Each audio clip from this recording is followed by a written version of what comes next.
Hello, welcome to the news at 10, live on NTA News 24, and we're reaching you from Abuja. I'm Comfort Amodu. The headlines. Federal government inaugurates Board of National Heart Commission.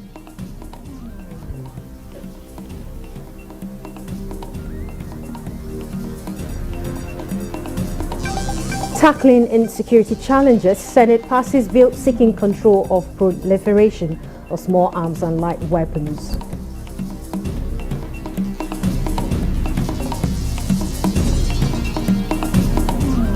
Financial and economic professionals enjoin government to adopt ingenuity in 2024 budget implementation.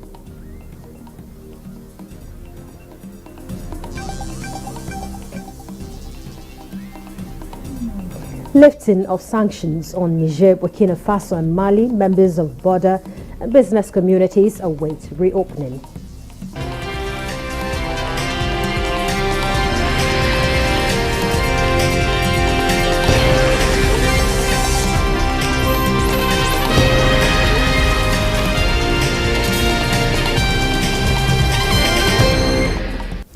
President Bola Tinubu is once again reassuring Nigerians that the country will come out of the current foundational challenge stronger and more prosperous. He said this when he visited members of Afenifere, a pan-Yoruba group in Akure, Ondo State capital.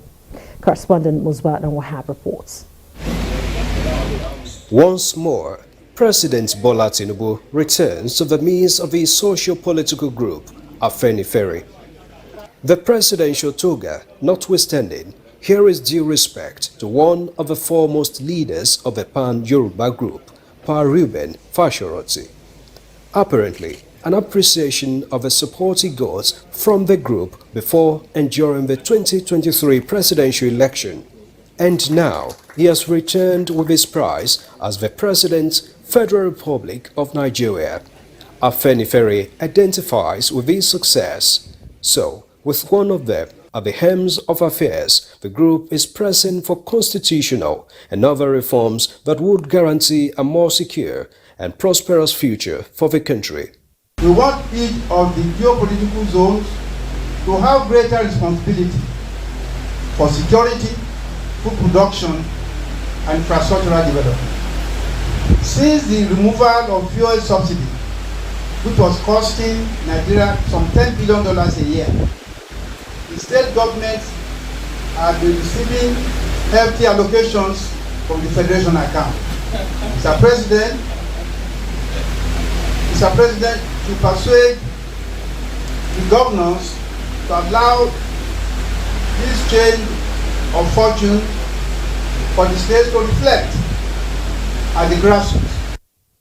With display of full understanding of the current situation in Nigeria, President Tinubu likened the situation to his initial experience as the then Lagos State Governor, which he said has now transformed the state to the leading economy amongst the Nigerian states. And in his renewed hope message, the President assures that with a little more perseverance by Nigerians and bold transformative decisions, Nigeria is on its way to becoming a self-sufficient nation. We are going to turn the twists and bends, and we are going to straighten the road for prosperity and hope of Nigeria. We go back to the farm, grow what we eat, feed ourselves, don't depend on other people and On the clamor for true federalism, President Tinubu says the process is in the works. Nigeria will survive this. Nigeria is a very light at the end of this story. I asked for the job. I'm not complaining. I campaigned for it. I danced for it. I prayed for it. So, I got it. I take the responsibility. The president is now in Lagos on a working visit.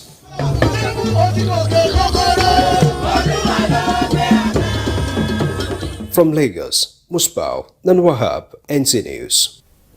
Our President Bola Ahmed Tinubu is on a working visit to Lagos, but he will be departing for a 2-day official visit to the state of Qatar to further strengthen cooperation between the two nations in several areas today, including security, cultural exchange and economic development. This is to honor an invitation by His Highness Sheikh Tamim bin Hamad Al Thani, Emir of the State of Qatar. During the visit, President Tinubu will witness the signing of several agreements focused on boosting Nigeria's real sector and creating value-additive investment across the fields of trade, education, culture, solid minerals, digital economy, agriculture and gas, as well as fostering cooperation on counter-terrorism. The President will also participate in a business and investment forum that will bring together top-level executives in both the private and public sectors of Nigeria and Qatar to advance cross-sectoral opportunities for mutually beneficial growth and development. The President will be accompanied on the trip by senior government officials for the signing of agreements.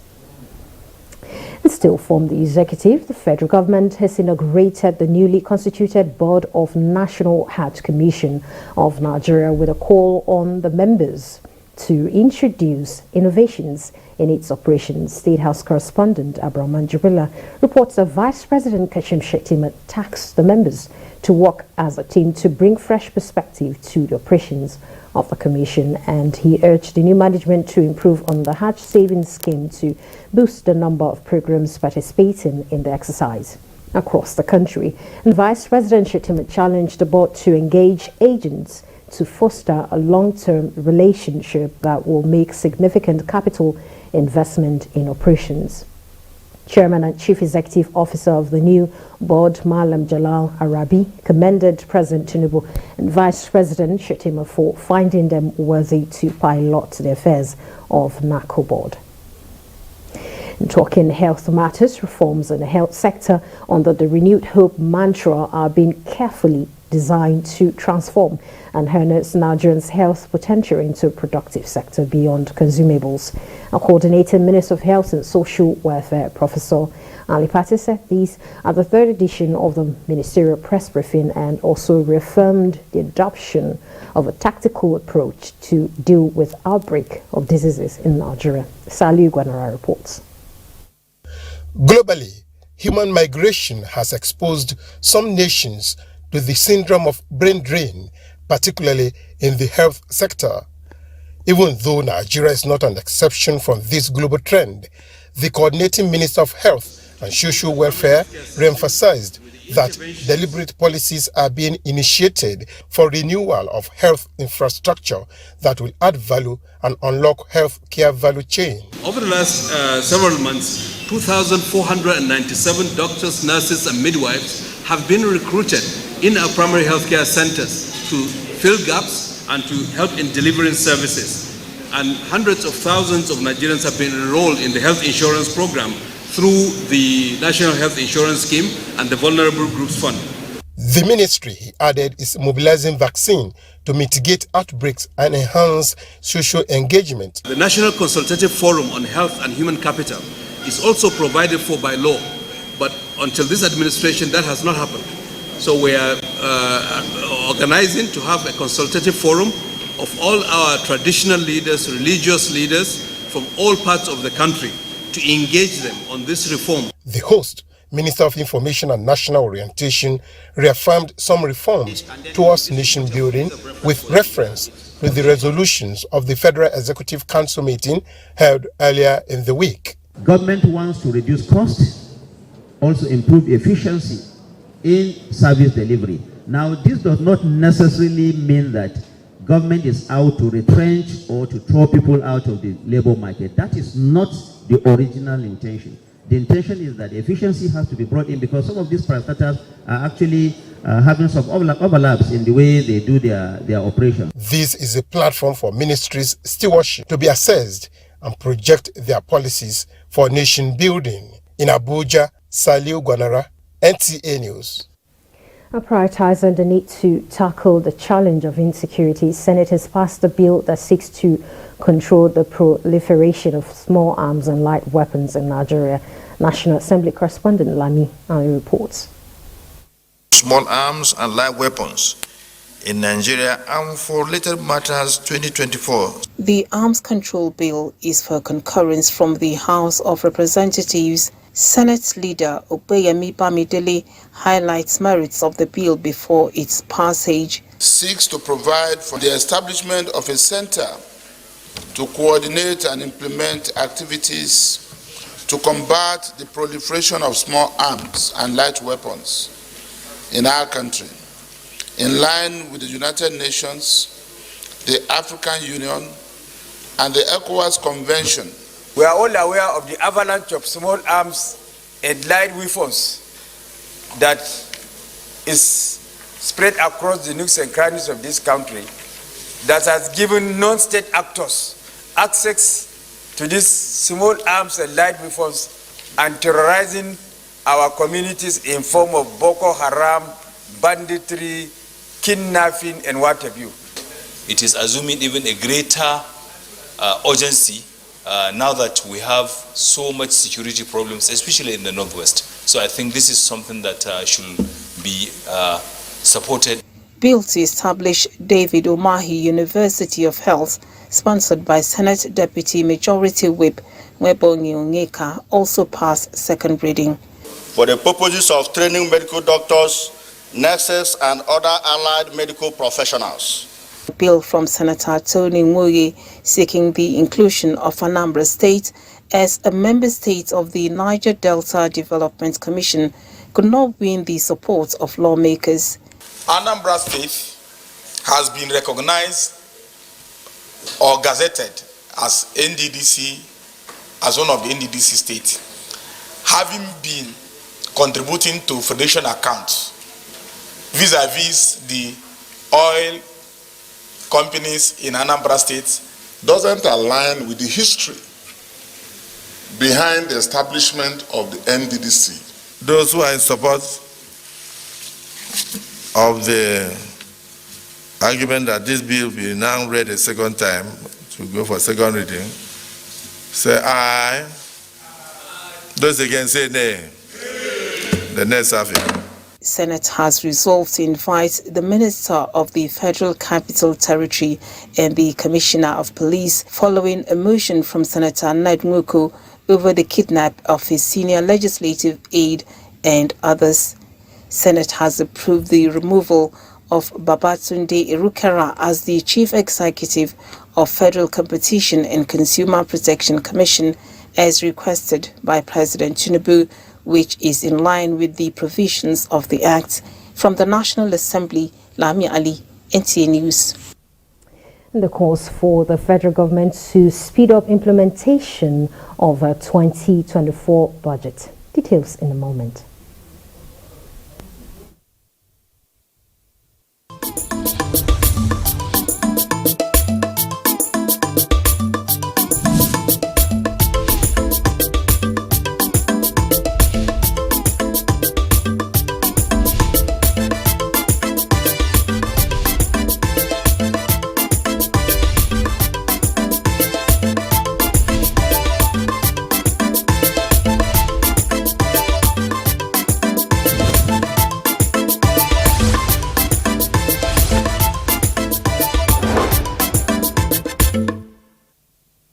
In the light of shifting global and domestic economic realities, experts in financial and economic matters are calling on the federal government to fast-track the implementation of the 2024 budget towards attaining the Sustainable Development Goals. This was re-echoed at a one-day summit on the implementation of this year's budget, jointly organized by the Nigerian Economic Society, the National Institute for Legislative and Democratic Studies, NILS in Abuja. Mohammed Rabiu and the reports. The 2024 budget was passed on December 30, 2023 by the National Assembly and assented to by President Tinubu January 2, 2024. As parliamentarians, it will also afford us with the opportunity to cross-breed ideas This summit seeks to fast-track the implementation of the budget in tandem with the current economic realities. Experts say 2 months down the line, the budget predicated on assumptions on key parameters have changed significantly, which may likely impact on the actual implementation of the 2024 budget. This seminar will therefore help to provide insight on the kind of challenges to anticipate for the 2024 fiscal year, contextualize the implications for implementing the 2024 budget, and make recommendations on the way forward.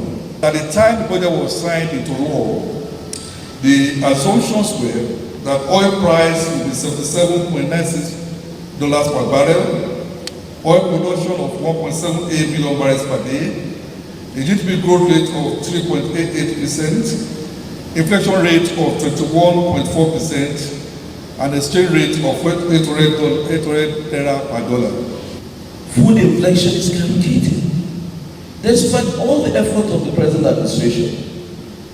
And we should know that this decade, this problem we are facing today, is the ills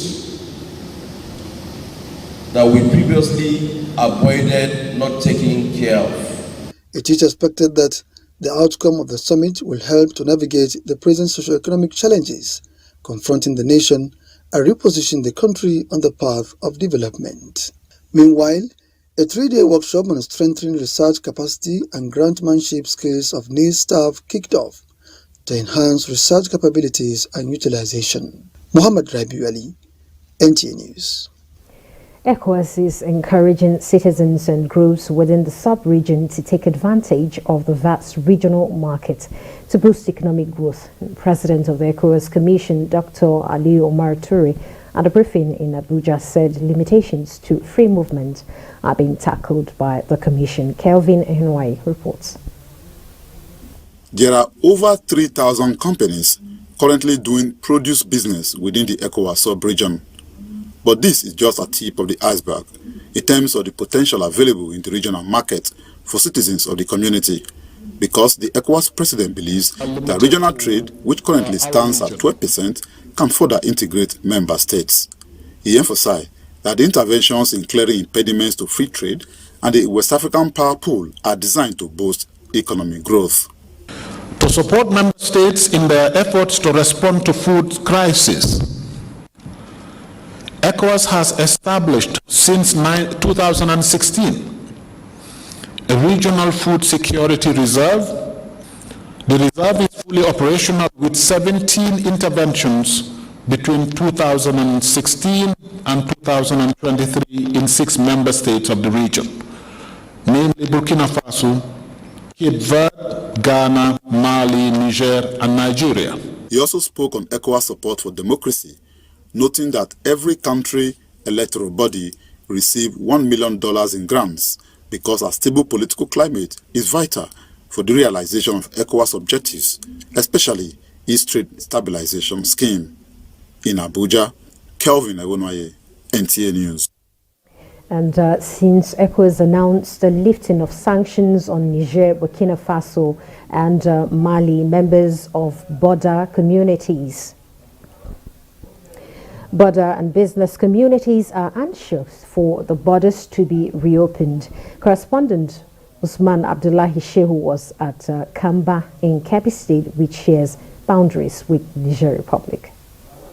It has been 7 months since ECOWAS sanctioned Niger Republic, Burkina Faso and Mali member nations, where the military seized power after several years of democratic rule. This decision was to call the junta leaders to order to return democracy back to the countries.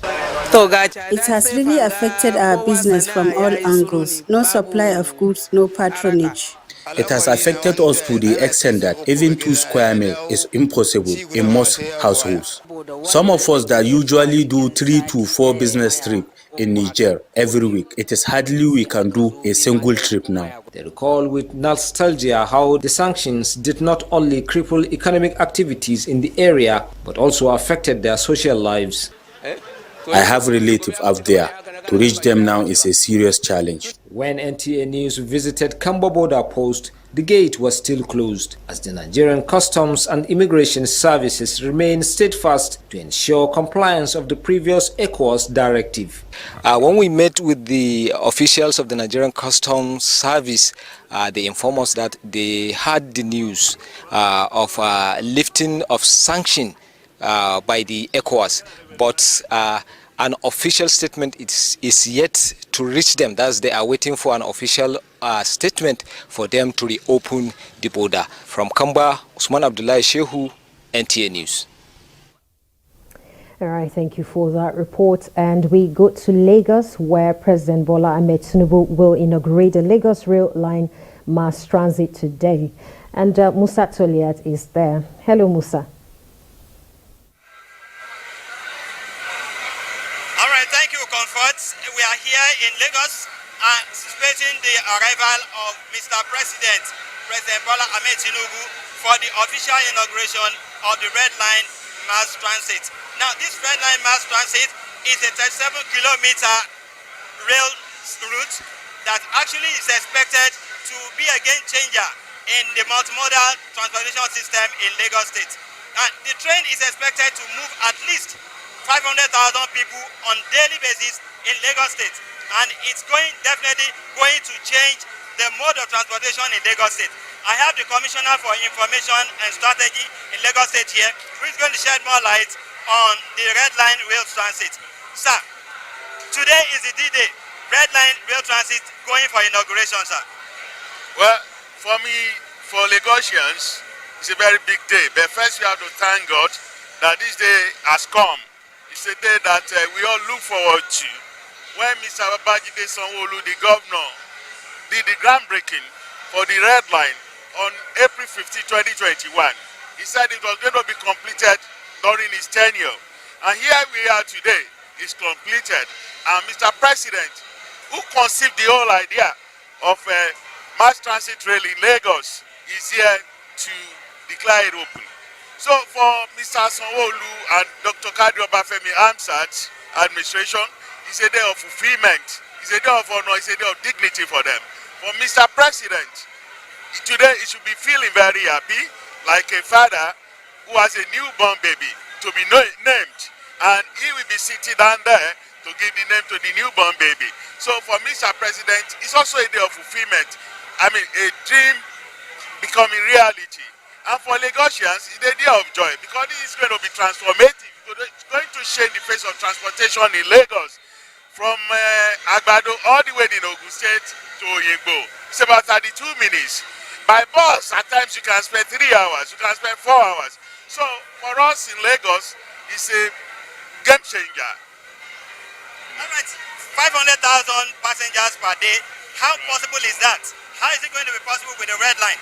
Oh, it's possible. In fact, when the Red Line is fully operational, when you do the second phase and all of the other things you need to do, it's going to be taking about 1 million. It's commodious, roomy, expansive, big, and efficient. Okay, how many services are we going to expect in a day? As many as possible, but all I know is that at the beginning, it's going to be running every 15 minutes. Every 15 minutes that you wait to find a train. Then later it will become every 10 minutes. Every 10 minutes that you wait, a train must come. So you don't have to, you can plan your journey, you can be relieved of the stress that you go through now by waiting for the bus. I know the wait for the Red Line is now over. It is now a reality. Now, how affordable is it going to be for commuters in Lagos State? Well, it's going to be affordable. Like the Blue Line, it's going to be affordable. People know how much they buy fuel, they know how much stress they go through, traveling all the way from Agbado to Oyingbo. And now all of that stress will be taken away, all of the pains will be taken away, all of the bumpy ride will be taken away. So in terms of Naira and Kobo, it's not going to break anybody's pocket.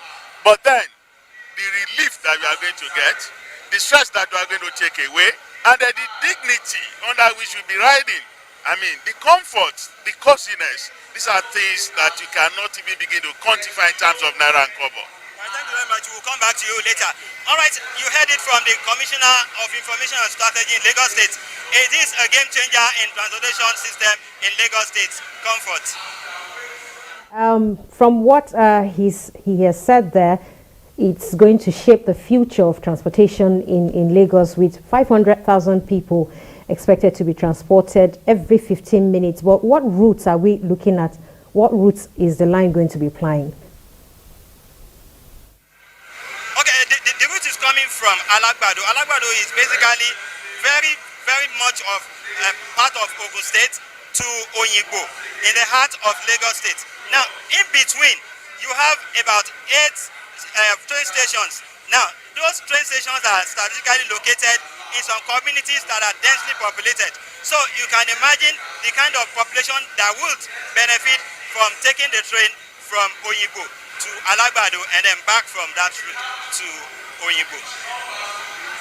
Thank you so much, Musa Toliat from Lagos, there giving us an update on the rail line that will be inaugurated today by President Bola Ahmed Tinubu. Thank you, Musa. Thank you very much. Nigerian Labour Congress has commended the professional conduct of security personnel during its nationwide protest. President of the Union, Joseph Ajaero, gave the commendation at a press conference in Abuja after the NLC National Executive Council reviewed the conduct of the protest. And he said reports across the country indicates that security formations provided cover for the protesting workers, which was instrumental to the peaceful industrial action across the country.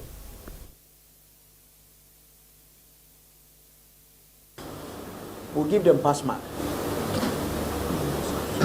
In fact, even the police and security agencies, if that of Kano issued a statement commending our own conduct. Yes. It was such a symbiotic, relationship that produced and that ensured that a new Nigerian is possible. With the Nigerian police, the DSS, their conduct, as far as yesterday's performance was above board. Assessment, Ajaero added that the protest was a success as the union and its allies were able to pass a message to the government on the state of the nation.